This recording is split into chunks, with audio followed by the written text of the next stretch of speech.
तो आपने देखा कि 26 का यदि फैक्टर कर लें तो 2 × 13, 91 का कर लें अर्थात 91 कर लें तो 2 या ये कहिए 2 नहीं आएगा, 7 × 13 अर्थात 13 सत्ते 91। ठीक है, तो कुल मिलाकर 26 का गुणनखंड कर लिया, 91 गुणनखंड कर लिया। अब हमें क्या निकालना है, HCF। ठीक है, तो इससे जब निकालोगे तो आप जानते हो कि दोनों 26 और 91 में, दोनों में अर्थात आप देख रहे हो 2 इसमें है 2 इसमें नहीं है, 7 इसमें है 7 इसमें नहीं है, 13 इसमें है 13 इसमें है ना। तो दोनों में आप देखोगे कि 13 आपका एक प्रकार से कॉमन है। ठीक है, अर्थात 13 से 26 भी कट जाएगा और 91 भी कट जाएगा। तो कुल मिलाकर के HCF कितना निकला आपका, 13। ऐसे ही आप LCM निकाल लें। HCF और LCM आप पहले से जानते हो निकालना। 26 के गुणनखंड 2 × 13, 91 के गुणनखंड 7 × 13।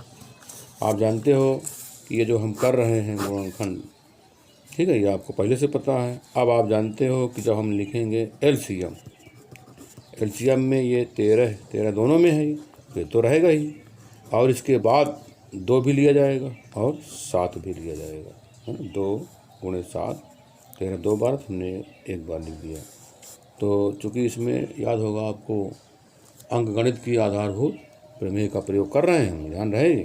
ठीक है, अब गुणा कर लो इसका, 13 सत्ते 91, 91 में 2 को गुणा कर लो, 13 सत्ते 91, 91 में 2 गुणा करो, 2 × 2 2 × 18। तो कुल मिलाकर के कितना है, 182। ठीक, तो 182 क्या आया, LCM।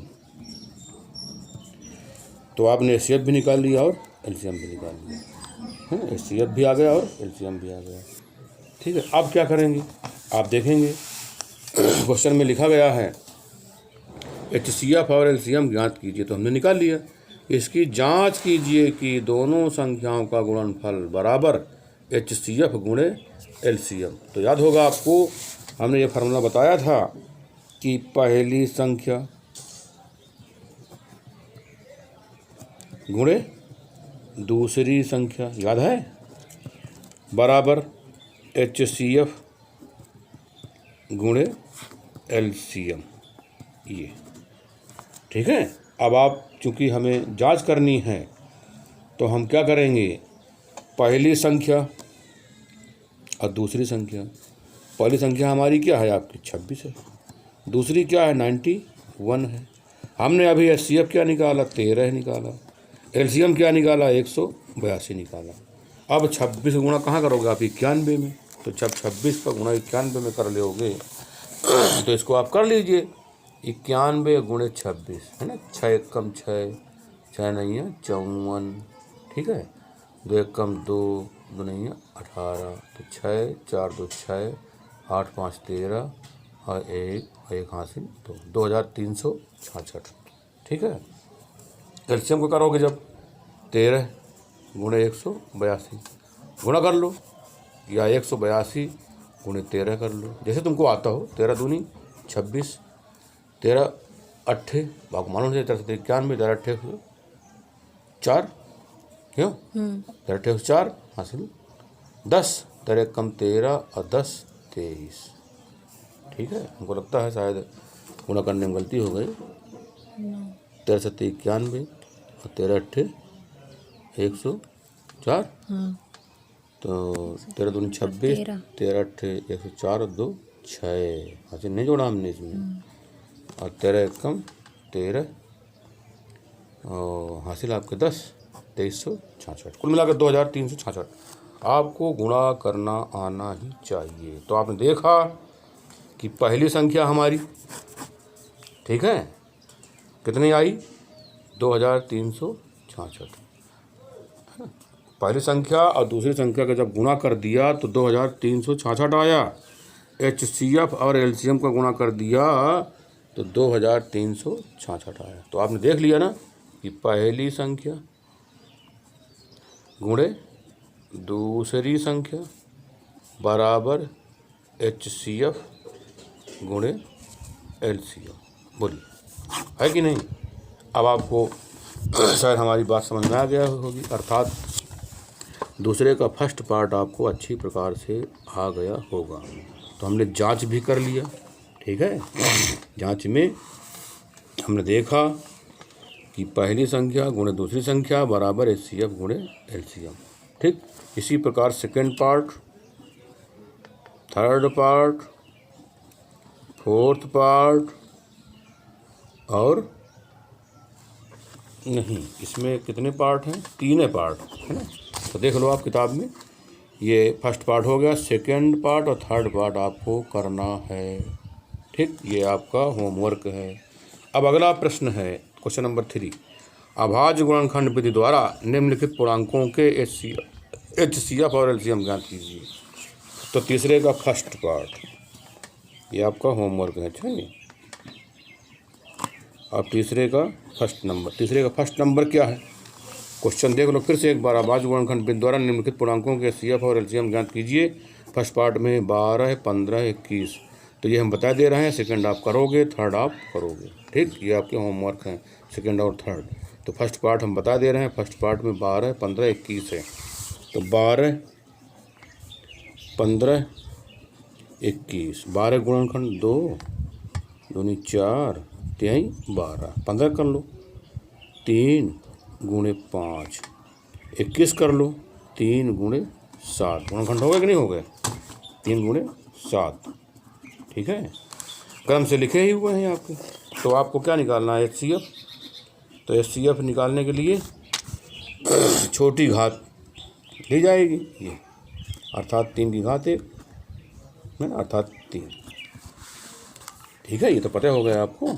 अब इसके पश्चात 12 गुणनखंड करेंगे, 15 गुणनखंड करेंगे, 21 गुणनखंड करेंगे, अर्थात 12 के 2 गुणे 2 गुणे 3 और 3 गुणे 5, 3 गुणे 7। क्या निकालना है आपको इस बार?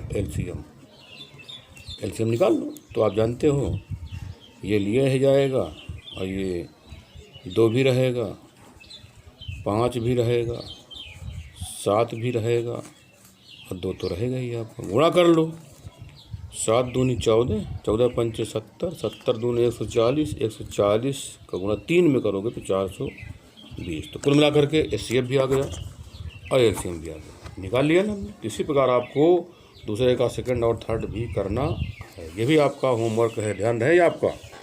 अब इसके पश्चात क्वेश्चन नंबर 4, HCF दिया है, LCM आपको निकालना है और संख्याएं भी दी हैं, पहली संख्या और दूसरी संख्या। तो आपका फार्मूला वही पुराना। कौन सा फार्मूला? देखिए, ये एक बार इधर लाइए, चौथा क्वेश्चन देख लो। चौथा आपको क्वेश्चन दिया गया है किताब में, तो इसमें कौन सा देखेंगे? पहली संख्या गुणे दूसरी संख्या बराबर मासापा गुणे लासापा, वही HCF गुणे LCM, ठीक। तो पहली संख्या हमारी क्या है? 306 है। दूसरी संख्या क्या है? 657 है। मासापा दिया है HCF 9, तो क्या निकालना है आपको? लासापा, अर्थात LCM आपको ज्ञात करना है। तो LCM निकाल लो। तो LCM, ये 9 कहाँ आ जाएगा? नीचे आ जाएगा। 306 गुणे 657 और नीचे क्या आ जाएगा? 9। अब आप जानते हो कि ये हम काट देंगे 9 से, है ना।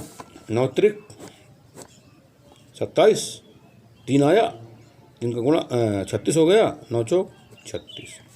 तो LCM क्या आएगा? 34 या 657 गुणे 34। अब 657 में 34 का गुणा कर लो, 4 सत्ते 28, 4 पंचे 20, 2 22, 4 छंग 24, 2 26, 3 सत्ते 21, 3 पचे 15, 2 17, 3 छंग 18, 19, एक हासिल भी आएगा ना, 19, ठीक है। 8, ये 3, 7 6 13, 9 2 11, एक हासिल 12, 1 1 2, कितना आया? LCM आ गया आपका 22,338। निकला LCM, आपको LCM निकालना था। अब इसके पश्चात कौन सा क्वेश्चन बताएंगे हम आपको? 5वां।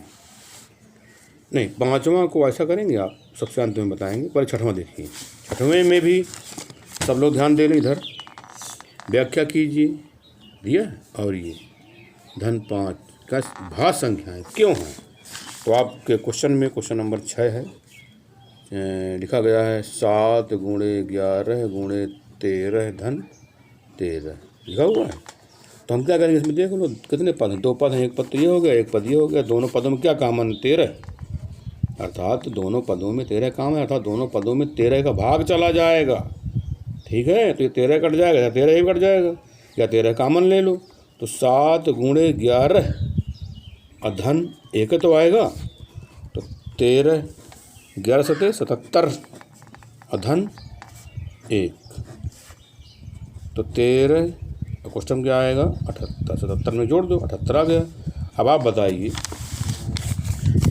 इसका मतलब ये क्या कहेगी, भाज्य कहेंगे कि अभाज्य कहेंगे। भैया हम तो यही कहेंगे कि ये भाज्य है। क्या है ये, भाज्य संख्या। क्यों, क्योंकि ये जो भी संख्या है वो 13 से कट जाएगी। ठीक है, अर्थात इसको एक गुणा करके जोड़ लें, सब पूरा फिट कर लें, तो जो भी आएगा वो 13 से कट जाएगा। चूँकि 13 क्या है, कॉमन एक प्रकार से है कि इसमें कि नहीं। ठीक, तो क्या कहेंगे, भाज्य संख्या है। तो क्या करना था आपको क्या दिखाना था, व्याख्या कीजिए। तो हमने इसकी व्याख्या कर दी है, इसकी आप कर लीजिएगा।